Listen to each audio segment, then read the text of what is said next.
So once again welcome to profit Laddu. तो आज मैं यहाँ पर हूँ एक कंपनी का इन डेप्थ एनालिसिस करने के लिए जिसका नाम है मिष्ठान फूड्स लिमिटेड। मैं इस स्टॉक्स का एनालिसिस कर रहा हूँ अपने एक व्यूअर्स की रिक्वेस्ट पर, बिकॉज उसने रिक्वेस्ट की, व्यूअर्स ने कि सर आप इसके बारे में बताइए, मिष्ठान फूड्स के बारे में। बहुत ही सस्ता सा स्टॉक है, पेनी स्टॉक्स है, क्या ये आगे चल के मतलब किस तरह का सिनेरियो इसका बन सकता है। तो कर लेते हैं मिष्ठान फूड्स का इन डेप्थ एनालिसिस। तो सबसे पहले ये समझ लेते हैं जो कंपनी है वो मैन्युफैक्चरिंग और प्रोसेसिंग में है राइस और व्हीट की, ठीक है जी। और इनके पास में कुछ ज़्यादा बड़ा पोर्टफोलियो इनका है नहीं, इनके पास में कई सारे जैसे राइस और व्हीट के प्रीमियम ब्रांड हैं इनके, स्नोफ्लैक है, लाइक प्रिस्टिनो है, जैस्पर टाइबर है, रोजाना एंड महाबत है। सो इनके यही सारे ब्रांड्स हैं, या ये अपने वैल्यू एडिड प्रोडक्ट भी हैं इनके, इंक्लूडिंग लाइक सॉल्ट है, रॉक सॉल्ट है, व्हीट है, पल्सेस है। तो मेनली इनका बिजनेस वैसे प्रोसेसिंग और मैन्युफैक्चरिंग का है, राइस और व्हीट का, जो दिखाई देता है इसमें। तो चलते हैं, सबसे पहले हम जो स्टॉक का प्राइस इस समय चल रहा है वो 4.81 है और आज भी ये 1.8184 की गिरावट के साथ बंद हुआ। तो क्या इसमें खास है देखते हैं। सबसे पहले इस स्टॉक में देखने वाली बात यह है, एक तो ये वेरी स्मॉल कैप कंपनी है, यानी 5000 करोड़ से नीचे की 518 करोड़ की कंपनी है। इसमें कहीं ना कहीं ऑपरेटर्स आ सकते हैं, इसमें छोटी कंपनी है, इसको अपने तरह से चला सकते हैं ऑपरेटर्स। सबसे बड़ी चीज तो ये है इस कंपनी के अंदर। दूसरी चीज क्या है, स्टॉक का जो पीई है वो 1.50 है और जो इंडस्ट्री का पीई है दैट इज 30.30, यानी 30 गुना कम, 29 गुना कम पीई पर मिल रही है कंपनी। मतलब पूरी अंडर वैल्यूड है पूरी तरह से। तो क्या इसको लेना चाहिए? देखो, लेने और ना लेने की रिकमेंडेशन तो मैं दे नहीं सकता हूं बिकॉज मुझे अलाउ नहीं है, बट मैं ये कह सकता हूं कि स्टॉक स्ट्रॉन्ग है या वीक है ये बता सकता हूं मैं। तो सबसे पहले तो ये बुरी तरह से अपनी वैल्यू को लूज कर चुका है जो स्टॉक है। दूसरी चीज इसमें क्या सबसे बड़ी चीज दिखा रखी है इस स्टॉक्स में कि जो ROCE है, यानी कि ये दिखा रखा है, ROCE का सेंस होता है रिटर्न ऑन कैपिटल एम्प्लॉयड, यानी कि कंपनी अपने पैसे को इफिशिएंटली यूज कर पा रही है। ये दिखा रखा है कि 88.7% का रिटर्न जनरेट कर पा रही है। और दूसरी चीज इसमें क्या दिखा रखी है, जो दूसरी चीज दिखा रखी है इसमें ROE अगर आप देखेंगे वो 98.7 दिखा रखा है, यानी कि ह्यूज प्रॉफिट दिखा रखा है कि स्टॉक जो कंपनी है वो इन्वेस्टर के पैसे पर भी पैसा बना रही है, इन्वेस्टर के पैसे पर भी। तो यही चीज आपको बहुत ज्यादा अट्रैक्ट कर देती है इन जैसे शेयर्स में कि 4 रुपए का शेयर्स है, ROE वगैरह बहुत ज्यादा है, मतलब एक्सेसिव है, ज्यादा नहीं बहुत एक्सेसिव है, मतलब 100% के 80% के रिटर्न बना रही है। फिर चलते हैं अगली चीज पर, जो प्रमोटर्स होल्डिंग है वो 43.5 है कि प्रमोटर की होल्डिंग भी ठीक है स्टॉक में। जब सारी चीजें ठीक है स्टॉक में, और डेट टू इक्विटी, भाई डेट है ही नहीं, 0.01, डेट तो नाम मात्र का है। तो कंपनी में कमी कहां पे है? अगर सारी चीजें ठीक है कंपनी की, तो कंपनी अपनी वैल्यू को लूज क्यों कर रही है, ये क्वेश्चन है सबसे बड़ा इसमें। तो वो मैं बताता हूं लूज कहां पे कर रही है। ये आपने देख ही लिया, ये सारे अच्छे दिखाई दे रहे थे स्ट्रॉन्ग जो इसके फंडामेंटल्स हैं। दूसरी चीज हम इसका, भाई पीई तो वैसे अंडर वैल्यूड है, ये तो ज्यादा कंपेयर करने की जरूरत है नहीं। प्राइस टू प्राइस के साथ में जो डीएमए वगैरह हम देख लेते हैं, 50 डीएमए और 200 डीएमए दोनों के नीचे है जो प्राइस है। सो इसमें किसी तरह का कोई मोमेंटम तो है नहीं, फिलहाल मोमेंटम नहीं है, ना मिड टर्म है ना शॉर्ट टर्म है, ना ही लॉन्ग टर्म दिखाई दे रहा है, 200 वाले से भी नीचे है, ठीक है जी। उसके बाद पीयर कंपैरिजन में आप देख ही सकते हो, पीयर कंपैरिजन में कि इसका जो पी है बहुत नीचे है सबसे, सारी कंपनी 1.50 देख लो, 60 गुना नीचे है इसका पी।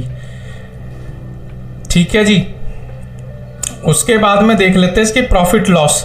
प्रॉफिट भी देखो इसका, आप कह रहे थे प्रॉफिट नहीं दिखाई दे रहा कंपनी का, ये लो प्रॉफिट भी देखो, प्रॉफिट भी कितना दिखा रखा है। प्रॉफिट भी दिखा रखा है 50 करोड़, 346 करोड़ और 345 करोड़ नेट प्रॉफिट दिखा रखा है इन्होंने। कैगर यहां आके पकड़ी जाती है थोड़ी एक कंपनी। एक चीज तो ये पकड़ी जाती है कंपनी की कि कंपनी कितना एक साल में -76% का रिटर्न बना रही है, यानी कि नेगेटिव रिटर्न बना रही है। और 3 इयर्स के अंदर भी कंपनी कितना नेगेटिव रिटर्न बना रही है, विच इज -29% का रिटर्न बना रही है। तो ये एक तो यहां पकड़ी गई कंपनी। भाई नेट प्रॉफिट तो इतना जबरदस्त बना रही है, 50 से 346 करोड़ और 345 करोड़ बनाई जा रही है। ठीक है, एक तो इसका कैगर बहुत डेंजरस है। दूसरी चीज क्या है इस कंपनी के अंदर, एक ये चीज देखने वाली है, आप ये देख रहे होंगे, मैं ये दिखाता हूं आपको। जो कैश फ्लो के अंदर इसका जो कैश फ्लो है ना, ऑपरेटिंग एक्टिविटीज से, ऑपरेशनल जो एक्टिविटीज है उससे कैश फ्लो कितना आ रहा है इसका, इसका आ रहा है -54 कैश फ्लो, -54 कैश फ्लो है। और जो फाइनेंशियल एक्टिविटीज से उससे कितना आ रहा है इसका कैश फ्लो, यहां पे जैसे ये आपको दिखाई दे रहा होगा। ठीक है, और इससे जो ये कैश फ्लो ये यहां पे है, यहां पे एक बार 2 करोड़ है जो मार्च 23 में, और 24 में 54 करोड़ है।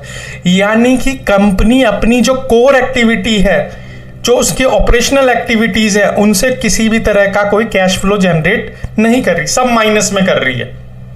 और जो उसकी फाइनेंशियल एक्टिविटी है उससे कहीं ना कहीं थोड़ा बहुत कैश जनरेट कर रही है। फिर भी इसका जो नेट कैश फ्लो है that is 0 net cash flow 0 है। भाई अगर कैश फ्लो 0 है कंपनी का, तो कंपनी को कोई ना कोई, यानी कि कंपनी अपना कैश कहां कर रही है, या तो इन्वेस्ट करेगी कहीं पे, तो कैपिटल वर्क इन प्रोग्रेस बढ़ना चाहिए कंपनी का। अगर कंपनी का नेट कैश फ्लो घट रहा है तो कैपिटल वर्क इन प्रोग्रेस बढ़ना चाहिए, और वो भी कंपनी का कैपिटल वर्क इन प्रोग्रेस कितना है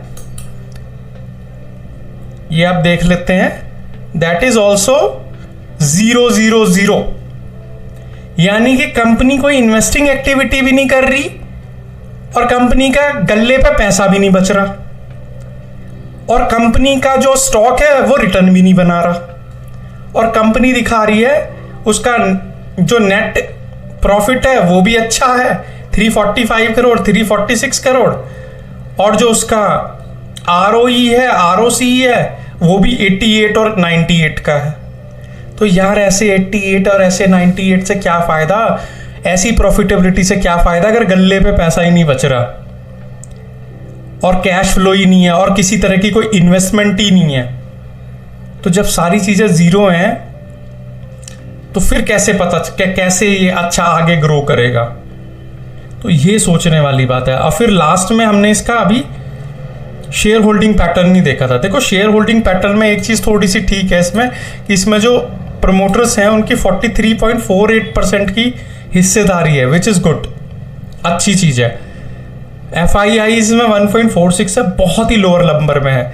जो इसमें देखने वाली बात है ना वो ये है, यही मैं दिखाना चाहता था, इसमें आधी से ज्यादा हमारी पब्लिक फंसी हुई है। ये देखो आधी से ज्यादा हमारी जनता फंसी हुई है। 55% कौन है, हमारी जनता है, पब्लिक है इसमें। ठीक है, पब्लिक फंसी हुई है 55%। तो ऐसे ही स्टॉक्स में होती है, किसी को आशाएं हैं कि ये अच्छा स्टॉक है। देखो कंपनी अगर ऑपरेटिंग जो उसका कोर बिजनेस है उससे पैसा नहीं बना पा रही, अपनी फाइनेंशियल एक्टिविटीज से पैसा बना रही है, तो फाइनेंशियल एक्टिविटीज के बेस पर हम किसी कंपनीज को नहीं ले सकते। हम तो जब हम शेयर मार्केट में पैसा लगाते तो हम बिजनेस के अंदर पैसा लगा रहे हैं कि बिजनेस पैसा बना के देगा। पता चला वो इन्वेस्टिंग एक्टिविटीज के थ्रू आ रहा है पैसा, तभी इसका ROC ROE वगैरह बढ़ा हुआ है। तो ऐसा बढ़ने से कोई फायदा नहीं है फिर। तो ये इसका फंडामेंटल एनालिसिस था। पूरी तरह से। अब चलते हैं हम अगला इसके ट्रेंड एनालिसिस पे। ट्रेंड एनालिसिस में देख लो भाई, 1 डे का 1.84 डिक्लाइनिंग ट्रेंड में है, ठीक है।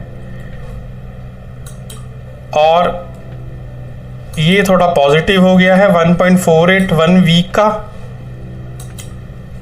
और 1 मंथ का 20.23 के डिक्लाइनिंग ट्रेंड में है। मंथली भी डिक्लाइन है और 3 मंथ्स का भी डिक्लाइन है और 6 मंथ का भी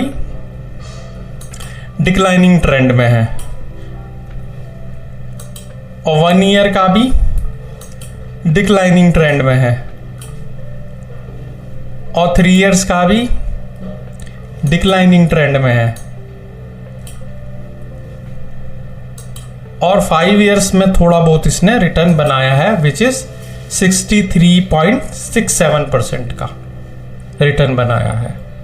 यानी मिड टर्म और लॉन्ग टर्म तो इसका पूरी तरह से कोई ट्रेंड है नहीं कुछ खास, ठीक है जी। उसके बाद हम चलते हैं इसके टेक्निकल एनालिसिस पे। टेक्निकल एनालिसिस में हम देख लेते हैं सबसे पहले, देखो मूविंग एवरेज जो 20 का मूविंग एवरेज है उससे नीचे स्टॉक का प्राइस चल रहा है, इसका मतलब मोमेंटम तो है ही नहीं स्टॉक के अंदर, ठीक है जी।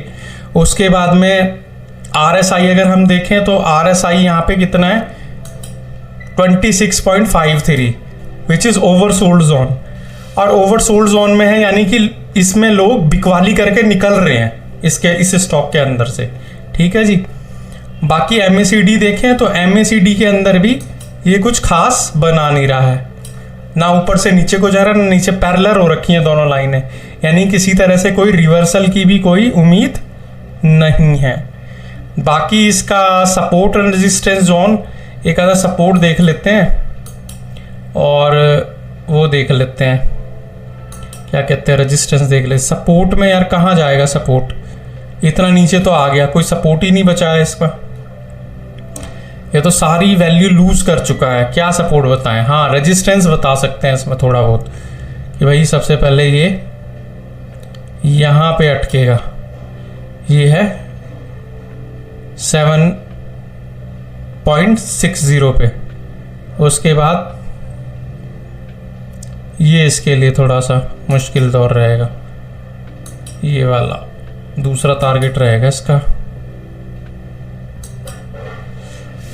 देखो दो इसके रेजिस्टेंस जोन आगे, एक तो 7.60 और दूसरा आगे 11.70। अगर ये ऊपर जाता है, लेकिन बहुत रेयरली चांसेस हैं इस तरह के स्टॉक्स के ऊपर जाने के, बिकॉज फंडामेंटली जो हम देख रहे थे इसमें, जो इसका कैश फ्लो था वो भी नेगेटिव था, CWIP भी नेगेटिव है, और जो इसका कैगर था, जो मेन चीज़ें हैं compound annual growth return which is also negative, तो ह्यूज नेगेटिव था उस साइड पर भी, ये फंडामेंटल के साइड पे।